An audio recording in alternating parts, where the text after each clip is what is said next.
सल्ली अला सय्यदिना सफियना हबीबना मौलाना मुहम्मद बारिक सल्लिम सल्लु अलैहि सल्लल्लाहु अलैहि या रसूल अल्लाह या हबीब अल्लाह सल्लल्लाहु तआला अलैहि वसल्लम। अपने आदत के मुताबिक कलामुल इमाम इमामुल कलाम इमाम मोहम्मद रजा खान फाजिल बरेलवी नबी की बारगाह में लिखते हैं, या रसूल अल्लाह सरवर कहूं के मालिको मौला कहूं तुझे। या रसूल अल्लाह सरवर कहूं के मालिको मौला कहूं तुझे। बागे खलील का गुले ज़ैबा कहूं तुझे।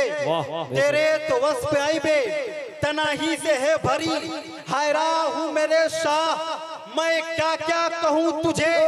लेकिन रज़ा ने खत्मे सुखन इसलिए कर दिया, लेकिन रज़ा ने खत्मे सुखन इसलिए कर दिया, खालिक का बंदा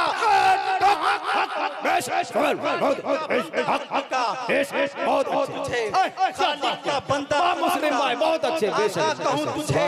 और एक दीवाना एक मस्ताना मुस्लिम भाई को कुर्सी दीजिए, मुस्लिम भाई को कुर्सी दीजिए। शहर में गौता ज़नी इख्तियार करते हुए बिला साख्ता पुकार उठता है, या रसूल अल्लाह जब तक बिका न था कोई पूछता न था। या रसूल अल्लाह जब तक बिका न था कोई पूछता न था। तुमने खरीद कर मुझे अनमोल तुमने खरीद कर मुझे अनमोल कर दिया। और इसी सन्नाटे को देखकर जिस खामोशी के साथ आप सुन रहे हैं, जिस तरह आपने अपनी जुबान को बंद रखा है, यही माहौल को देखकर शायर ने नक्शा खींचा। मिजाजे वक्त का मौसम बदलने लगता है, मिजाजे वक्त का मौसम बदलने लगता है, अंधेरा काट के सूरज निकलने लगता है। मिजाजे वक्त का मौसम बदलने लगता है, अंधेरा काट के सूरज निकलने लगता है। अमाजीब लोग हो आप बैठे हो खामोश, अमाजीब लोग हो आप बैठे हो खामोश। अरे नबी के जिक्र से पत्थर लोग हो आप बैठे हो खामोश। नबी के जिक्र से पत्थर पिघलने लगता है, नबी माशाअल्लाह माशाअल्लाह पत्थर पिघलने लगता है। झूम के दुरूद शरीफ पढ़े, अल्लाहुम्मा सल्ली अला सय्यदिना सफियना हबीबना मौलाना सल्लु अलैहि सलातु सलाम अलैहि या रसूल अल्लाह या सल्लल्लाहु तआला अलैहि वसल्लम। मैंने आपके सामने कुरान मुक़द्दस की आयत करीमा की तिलावत करने का शर्फ हासिल किया। रब तबारक व तआला कुरान मजीद में इरशाद फरमा रहा है, या अय्युहल्लज़ीना आमनुत्तक़ुल्लाह व कूनू माअस-सादिक़ीन। ऐ ईमान वालो अल्लाह से डरो और नेक लोगों की सोहबत इख्तियार करो, नेक लोगों के साथ उठो बैठो। आप अपने औलाद के दिलों में, अपनी औलाद के दिलों में, अपने बच्चों के दिलों में खशियत इलाही अल्लाह से डरने का चिराग रोशन करिए। जब आप अपनी औलाद के दिल में अल्लाह के खौफ के चिराग को रोशन कर देंगे, जब उनका दिल खौफ इलाही से मुनव्वर हो जाएगा, जब उनका दिल अल्लाह के डर से जगमगाने लगेगा, फिर उन्हें यह समझ में आएगा मुझे बैठना कहाँ है। फिर उन्हें मालूम होगा अच्छी जगह कौन सी है, बुरी जगह कौन सी है। फिर उन्हें समझ में आएगा मुझे शराबी के साथ रहना है या अच्छे इंसान के साथ रहना है। जब आप अपनी औलाद के दिल में खशियत इलाही कर चिराग को रोशन कर देंगे तो वो अच्छे लोगों की सोहबत को इख्तियार करेंगे। और अगर आपकी औलाद के दिल में अल्लाह के डर का चिराग रोशन नहीं है, फिर वो जुआरी के साथ रहेंगे, बेनमाजी के साथ रहेंगे, सूद खाने वालों के साथ रहेंगे, बुराई करने वालों के साथ रहेंगे, माँ बाप की नाफरमानी करने वालों के साथ रहेंगे। अगर आपने अपनी औलाद के दिल में खशियत इलाही के चिराग को रोशन कर दिया तो फिर आपकी औलाद बेनमाजी से दूर हो जाएगी, सूद खाने वाले से दूर हो हो जाएगी, बेनमाजी से दूर हो जाएगी, माँ बाप की जो खिदमत नहीं करते हैं उनसे दूर हो जाएगी। आपकी औलाद अब उन लोगों के तलाश में जाएगी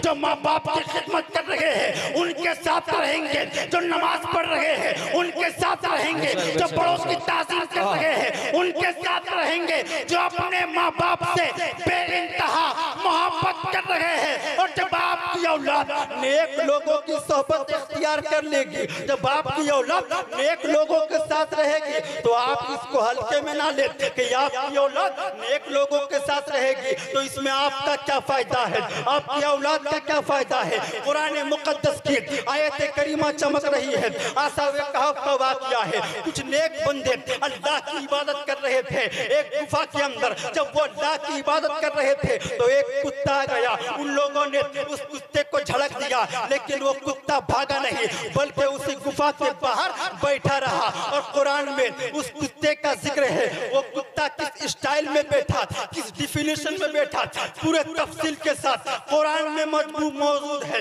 वो अपने दोनों पांव को फैला कर बैठा, ये कुरान में मौजूद है। आप अपने जहन को साफ करें और सोचिए आखिर एक कुत्ते का जिक्र कुरान में क्यों है। तो मुफस्सिरीन किराम कलम उठाते हैं और इसका जवाब देते हैं कि ये कुत्ता कुछ दिन नेक लोगों की सोहबत इख्तियार कर लिया, नेक लोगों की महफिल पर बैठ गया, जो अल्लाह की इबादत में लगे हुए थे, जो सोमो सलात की पाबंदी में लगे हुए थे, उनकी मोहब्बत में ये कुत्ता उसी गुफा के बाहर बैठा रहा। तो ये कुत्ता इतना मुबारक हो गया कि इसका तस्करा कुरान मजीद में है। अगर हमारा तस्करा अल्लाह के नेक बंदों से हो जाए, अगर हमारा तस्करा गौसे आजम से हो जाए, हमारा तस्करा मखदूम माइनी से हो जाए, हमारा तस्करा निजामुद्दीन औलिया से हो जाए, हमारे तस्करा गौसे बंगाला से हो जाए, हमारा तस्करा अल्लाह के मकबूल बंदों से हो जाए, तो झारखंड के शहंशाह है दाता कुर्बान अली शाह, अगर हमारा तस्करा उनसे हो जाए तो फिर आप अंदाजा लगाइए हमारा मकाम क्या। नारे तकबीर, नारे रिसालत, गौस का दामन, ख्वाजा का दामन, वाह वाह, सुभान अल्लाह, सुभान अल्लाह। तो नेक लोगों की सोहबत अपनी औलाद को बताए और उनके दिलों में खशियते इलाही के चिराग को रोशन करें। इको बिल्कुल कम कर दीजिए, इको कम कर दीजिए और उन्हें बताइए अल्लाह से डरने का पावर क्या है, उन्हें बताइए रब से किस तरह डरा जाता है। आज हम में एक अलग कपकपी तारी हो गई, हमारी औलाद बिगड़ते हुए नजर आ रहे हैं, समाज की औलाद बुराइयों पे डूबते हुए नजर आ रहे हैं। अब बताइए ये इस्लाम वाले कान पर बाली पहने, हाथ में कड़ा पहने, वो लिबास इस्लाम का दिख रहा है, क्या यही इस्लाम है, यही इस्लाम की पहचान है? उसके बाद कह रहे हैं इस्लाम खतरे में है, उसके बाद कह रहे हैं इस्लाम को काटा जा रहा है, उसके बाद कह रहे हैं इस्लाम को मिटाने की कोशिशें की जा रही है। नहीं नहीं, पहले आप घरों का जायजा ले, अपने घर में देखें आपके घर में इस्लाम का लिबास कितना चमक रहा है, आपके घर में इस्लाम का तेवर कितना खिल रहा है। ये मजहब इस्लाम है, ये वही इस्लाम है जिसने दरिया पे घोड़े दौड़ाए, ये वही इस्लाम है जिसने आग पे घोड़े दौड़ाए, ये यही इस्लाम है जो तपती रेत पर नमाज पढ़कर कुफ्र के सिर पर कील ठोक दिया। अरे वो हामी है जो जिस मैदान पर कदम रखते थे वो जमीन हमारी होती थी। रोम को हमने फतह किया है, मिस्र को हमने फतह किया है, मस्जिद अक्सा को हम लोगों ने जीता है। अरे आप समझिए कुछ लोग इस्लाम को मिटाने चले हैं, कुछ लोग इस्लाम को खत्म करने चले हैं। उनके सामने करबला की तारीख को रख दे, अरे वो करबला की तारीख अगर इस्लाम को मिटना होता तो इस्लाम करबला की जमीन पर मिट जाता, इस्लाम करबला की जमीन पर समझ जाता।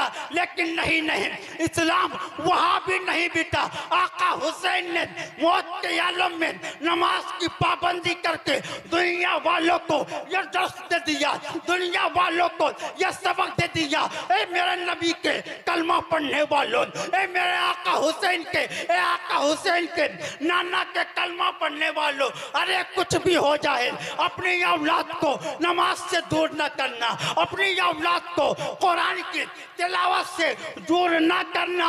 ये दोनों चीजें जब इस्लाम के बेटों के पास होगी, दुनिया की कोई भी ताकत हमें मिटा नहीं सकती, क्योंकि इसी नमाज में कुरान की तिलावत है, इसी नमाज में अल्लाह की मोहब्बत है, इसी नमाज में नबी की मोहब्बत है, इसी नमाज में अल्लाह से मिलने का मजबूत रिश्ता है। और ये नमाज है जो इंसान को बुराई से रोकती है, ये नमाज है जो इंसान को बेहयाई से रोकती है, ये नमाज है जो इंसान को माँ बाप की नाफरमानी से रोकती है, ये नमाज है जो इंसान और रब से मिलने का मजबूत रिश्ता है। और ये मैं नहीं कर रहा हूँ, कुरान मुकद्दस की आयत करीमा चमक रही है। कुरान मजीद में अल्लाह इरशाद फरमा रहा है, इन्ना सलाता तन्हा अनिल फाहश वल मुनकर, बेशक नमाज तमाम बेहयाई बुरी बातों से रोकती है। ये कुरान का ऐलान है, और जो कुरान ऐलान फरमा दे वो झूठ हो नहीं सकता। आप चाहते हैं आप भी कामयाब हो, आपकी औलाद भी कामयाब हो, आपके बच्चे भी कामयाब हो, आपका पूरा समाज कामयाब हो, तो बस आप अपने समाज में नमाज की पैरवी कराए, अपने बच्चों के दिलों में नमाज की मोहब्बत को डाल दे। कसम खुदा की, जब आपकी औलाद नमाज की पाबंदी करेंगे, अरे वो जब तक दुनिया में रहेंगे, आबाद रहेंगे, कब्र की आगोश में जाएंगे, वहां भी कामयाब रहेंगे। नारे तकबीर, नारे रिसालत, मसलके आला हजरत गौस का दामन, ख्वाजा का दामन, आला हजरत का दामन, दाता कुर्बान अली शाह का दामन, सलीम शाह का दामन। नारे तकबीर, नारे रिसालत। तो ये नमाज है, और इसी आयत पर आप अपनी जिंदगी को गुजारे, और आप अपने औलाद की जिंदगी पर नजर रखें, बेटियों पर नजर रखें। आज जो पर्दे का एक अलग मजाक बनाया जा रहा है, पर्दे होते हैं सर के बाल को छुपाने के लिए, लेकिन पर्दे को दुपट्टा बना दिया गया। ये माहौल है इस्लाम की शहजादियों का। हजरत फातिमा जो नबी की बेटी है, मौला अली से कहते कुछ भी हो जाए मेरे जनाजे को रात में नहीं निकालना। क्यों रात में निकालना, दिन में नहीं, ताकि किसी गैर की नजर मेरे जनाजे पर ना पड़े। ये नबी की बेटी जिसमें से रूह निकलने के बाद भी इस्लाम की बेटियों को पर्दे की तालीम दे रहे हैं। ये पर्दा आज लोगों ने इसको पर्दा समझ रखा है, ये इज्जत है, इस्लाम की इज्जत है। और अगर बेटी या बहनें पर्दा में रहेगी तो फिर जो बच्चा इस दुनिया में आएगा वो बेनमाजी नहीं होगा, वो गाजी बनता नजर आएगा, दिल का सिपाही बनता नजर आएगा, मुजाहिद बनता नजर आएगा। और जब समाज में कोई खराबी होगी तो आगे बढ़कर कोई आगे बढ़े या ना बढ़े, वही बच्चा उस बुराई को रोकने के लिए निकलेगा। वाह सुभान अल्लाह, ये पाक बहुत खूब जहन में चमक रही है। नबी ये करीम इरशाद फरमा रहे हैं, तुम में का हर शख्स जिम्मेदार है, और हर शख्स से उसकी जिम्मेदारी के बारे में पूछा जाएगा। मैदान महशर में उससे पूछा जाएगा। आप अंदाजा लगाइए, जब गांव के लोगों से, जब गांव के इज्जतदार लोगों से, जिम्मेदार लोगों से जब ये सवाल किया जाएगा कि कौम की बेटी, समाज की बहनें जब तेरी निगाह के सामने से बगैर दुपट्टा के निकलती थी तो तुमने टोका क्यों नहीं, तुमने टोका क्यों नहीं, तुमने रोका क्यों नहीं। जब समाज के लोगों से यह सवाल किया जाएगा तो क्या उस बाप से नहीं पूछा जाएगा, उस बहन, उस भाई से नहीं पूछा जाएगा, उस माँ से नहीं सवाल किया जाएगा, उस बाप से पूछा जाएगा जब तेरी निगाह के सामने तेरी बेटी बगैर दुपट्टा के निकलती थी, तुम्हें टोका टोका क्यों नहीं? उस माँ से पूछा जाएगा जब तेरी बेटी बगैर दुपट्टा के तेरे आंखों के सामने से निकलती थी, क्या तेरी आंख फूटी हुई थी? तुमने टोका क्यों नहीं? उस भाई से पूछा जाएगा जो तू ताकतवर बना फिरता है, तेरे सामने तेरी बहन बगैर दुपट्टा के निकल रही थी, तुमने टोका क्यों नहीं? कसम खुदा की, जब कोई जवाब ना बन पड़ेगा तो पूरे खानदान को पकड़कर जहन्नम में डाल दिया जाएगा और वो लोग भी सामने आएंगे जो अपनी बहन को, अपनी माँ को, अपनी भतीजी को पर्दे में रहने की तलकीन करते थे, उन्हें बताते थे पर्दे में रहो। अल्लाह के जानिब से उनके लिए ये हुक्म होगा, फरिश्तों जन्नत का दरवाजा खोल दो। अरे ये वो आ रहे हैं जो अपने घर वालों को पर्दे की ताकीद करते थे, पर्दे के बारे में बताते थे। वो बेटी भी, वो बहन भी, वो माँ भी जन्नत में जाएगी जो पर्दे में रहती थी, और वो लोग भी जन्नत में जाएंगे जो पर्दे के बारे में तलकीन किया। नारे तकबीर, नारे रिसालत, माशाअल्लाह, बहुत खूब, बहुत खूब। झूम के दुरूद शरीफ पढ़े, अल्लाहुम्मा सल्ली अला सय्यदना सफियना हबीबना मौलाना मुहम्मद बारिक सल्लिम सल्लु अलैहि सलातो सलाम अलैका रसूल अल्लाह। तो आप पर्दे की तलकीन करिए और